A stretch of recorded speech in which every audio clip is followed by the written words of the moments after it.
چنانچہ وہ روس میں آگے ہی آگے بڑھتے چلے گئے۔ انہیں اندازہ ہی نہیں ہوا کہ زار روس اور ان کے کمانڈر جان بوجھ کر انہیں پیش قدمی کا موقع دے رہے ہیں۔ وہ فرینچ آرمی کو روس میں اتنا آگے لانا چاہتے تھے کہ واپسی ناممکن ہو جائے۔ نپولین جیسا منجا ہوا کمانڈر بھی ان کی جال میں پھنستا چلا گیا۔ یہ ایک عظیم فوج کی خوفناک تباہی کا آغاز تھا۔ شروع کے 1-2 ہفتے تو نپولین کی فوجی مہم بڑی کامیابی سے جاری رہی۔ ان کی فورسز نے لیتھونیا کا ایک اہم شہر وینس فتح کر لیا اور اسے اپنی سپلائی لائن کا ہیڈ کوارٹر بنا لیا۔ پھر وہ موجودہ بیلاروس سے گزرتے ہوئے ماسکو کی طرف بڑھنے لگے۔ یہاں آپ کو یہ بتا دیں کہ اس زمانے میں ماسکو نہیں بلکہ اس کے شمال میں سینٹ پیٹرز برگ روس کا کیپٹل تھا۔ سارے روس الیگزینڈرون اس شہر میں محفوظ بیٹھے تھے جبکہ نپولین بوناپارٹ ماسکو کی طرف جا رہے تھے۔ اس کی وجہ شاید یہ تھی کہ ماسکو بھی روس کے لیے بہت اہم شہر تھا۔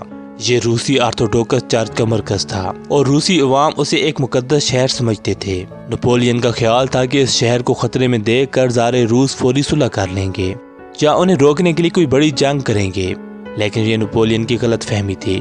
نہ صلح کا پیغام آیا اور نہ زار کی فوج ان کے مقابلے پر آئی، بلکہ فرانسیسی پیش قدمی کے سامنے رشین آرمی مسلسل پسپا ہوتی چلی گئی۔ اب دوستو یوں تھا کہ ویلنسیوس سے ماسکو کا راستہ 900 کلومیٹر سے بھی زیادہ طویل تھا اور اسے طے کرنے میں 2 ماہ کا عرصہ لگنا تھا۔ 4.5 لاکھ فرانسیسی فوج کو ماسکو لے جانے کے لیے بے پناہ خوراک کی ضرورت تھی۔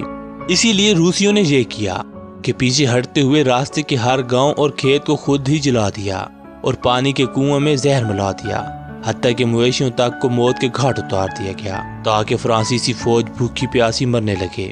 ادھر روسی دیہاتیوں نے بھی فرینچ فورسز پر گوریلا حملے شروع کر دیے۔ وہ اچانک حملہ کرتے اور کچھ فوجیوں کو موت کے گھاٹ اتارتے، کچھ راشن لوٹتے اور فرار ہو جاتے۔ رشین آرمی کے ریگولر دستے بھی فرانسیسی فوج کے خلاف چھاپہ مار کارروائیاں کر رہے تھے، خاص طور پر لیتھوینیا کے شہر ویلنس سے فرانسیسی فوج کو جو سپلائی بھیجی جاتی تھی انہیں بھی روسی فوجی یا دیہاتی لوٹ لیتے تھے۔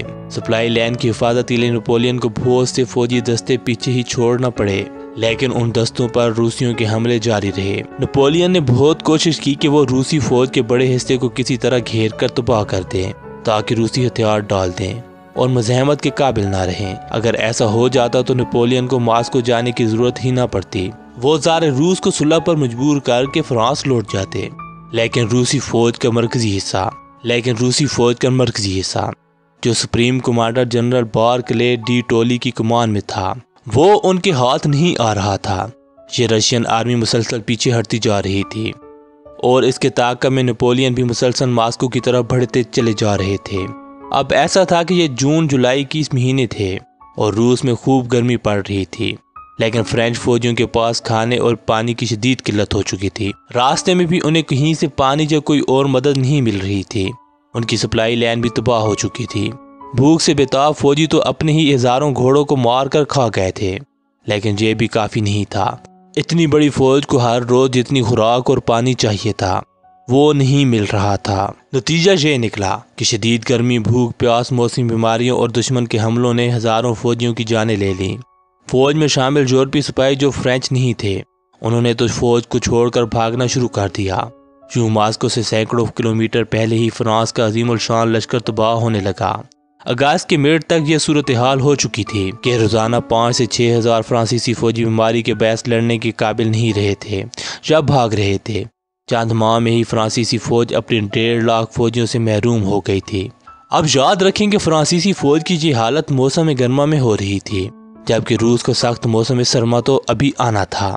اس دوران 18 اگست کو ماسکو سے 400 کلومیٹر دور سمولینسک شہر میں فرینچ آرمی روسیوں کی مرکزی فوج کے قریب پہنچ گئی۔ اس موقع پر روسیوں اور فرینچ آرمی کی پہلی بڑی لڑائی ہوئی۔ روسی فوج شہر میں قلعہ بند ہو گئی تھی۔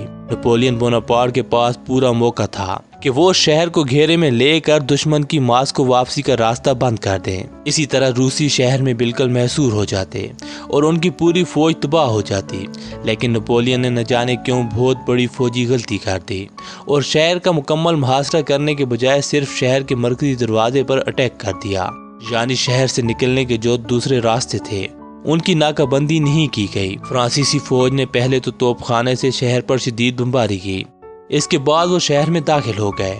شہر کے گلی کوچوں اور عمارتوں میں فرانسیسی فوجیوں اور روسیوں میں شدید لڑائی ہوئی۔ اس دوران کوئی 14,000 روسی فوجی مارے گئے۔ نپولین نے بھی 10,000 فوجی گھوائے۔ 2 روز کی لڑائی کے بعد روسی فوج شہر کے دیگر راستوں سے، جن کی ناکہ بندی نہیں کی گئی تھی، وہاں سے نکل کر پھر ماسکو کی طرف پسپا ہو گئی۔ نپولین نے شہر پر تو قبضہ کر لیا، مگر انہیں ایک بار پھر روسی فوج کا تعاقب کرنا پڑا۔ اب صورتحال یہ تھی کہ روسی جنرل بارکلے آگے تھے اور نپولین پیچھے۔ جانے یہ بلی چوہے کا کھیل کب تک جاری رہتا، لیکن اچانک جنرل بارکلے کو روسی شہنشاہ کا پیغام ملا، جس سے لڑائی کا نقشہ ہی بدل گیا۔ روسی شہنشاہ نے کہا تھا، دشمن کو تھکانے کی ایکسرسائز بہت ہو چکی، اب نپولین سے فیصلہ کن جنگ کی جائے۔ اس جنگ کے لیے کمانڈر بھی نیا لایا گیا۔ یہ تھے 70 سالہ جنرل کوٹوزوف۔ اس بوڑھے جنرل کے پائے کا کمانڈر پورے روس میں نہیں تھا۔ انہیں سپریم کمانڈر بنا کر ماسکو بھیج دیا گیا۔ وہ ماسکو کے محاذ پر پہنچے اور جنرل بارکلے کو بھی اپنی گمان میں لے کر جنگ کی تیاریاں شروع کر دیں۔ روسی کمانڈر نے ماسکو سے 132 کلومیٹر مغرب بروٹونیو گاؤں کے قریب مورچہ لگا لیا اور نپولین کا انتظار کرنے لگا۔ اب ماسکو اور نپولین کے درمیان ایک ہی دیوار حائل تھی، اور وہ تھی جنرل کوٹوزوف کی فوج۔ جب نپولین کو معلوم ہوا کہ روسی فیصلہ کن جنگ کی تیاری کر رہے ہیں تو ان کی خوشی کی انتہا نہ رہی۔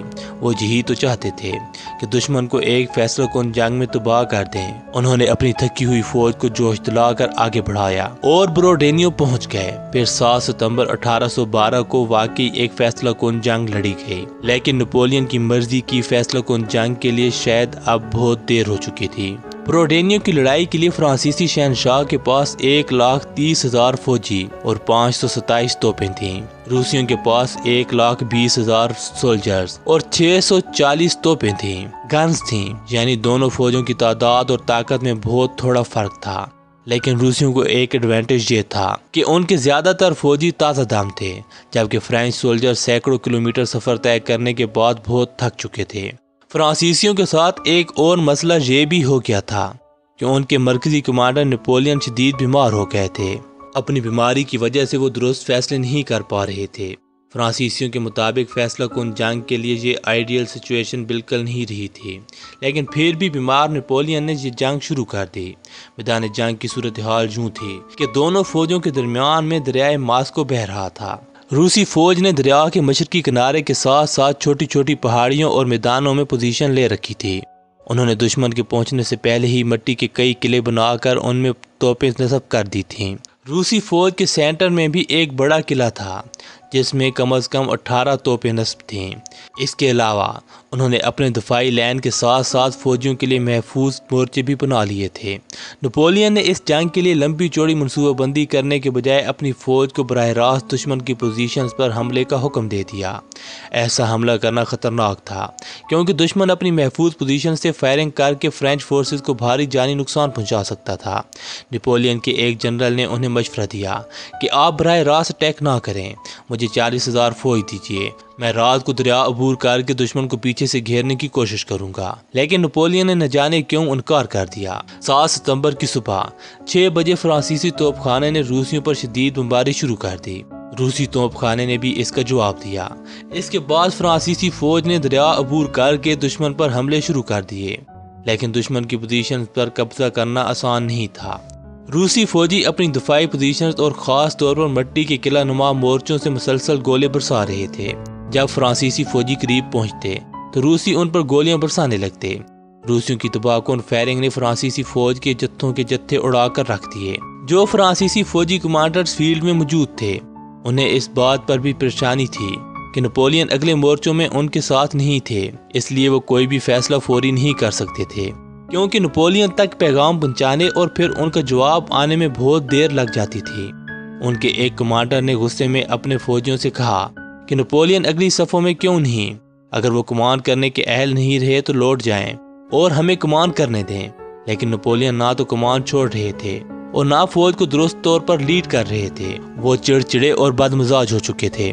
ناکامی کی کوئی بات ان سے برداشت نہیں ہوتی تھی۔ اس کا نتیجہ یہ نکلا کہ فرانسیسیوں کو شدید مشکلات پیش آنے لگیں۔ بڑھتے ہوئے جانی نقصان کی وجہ سے فرینچ فورسز کو اپنے ریزرو دستے بھی وقت سے پہلے میدان جنگ میں جھونکنا پڑے۔ آخر فرانسیسی بھاری نقصان اٹھا کر روسی مورچوں کے بالکل اوپر پہنچ گئے۔ دونوں طرف کے فوجی آپس میں بھڑ گئے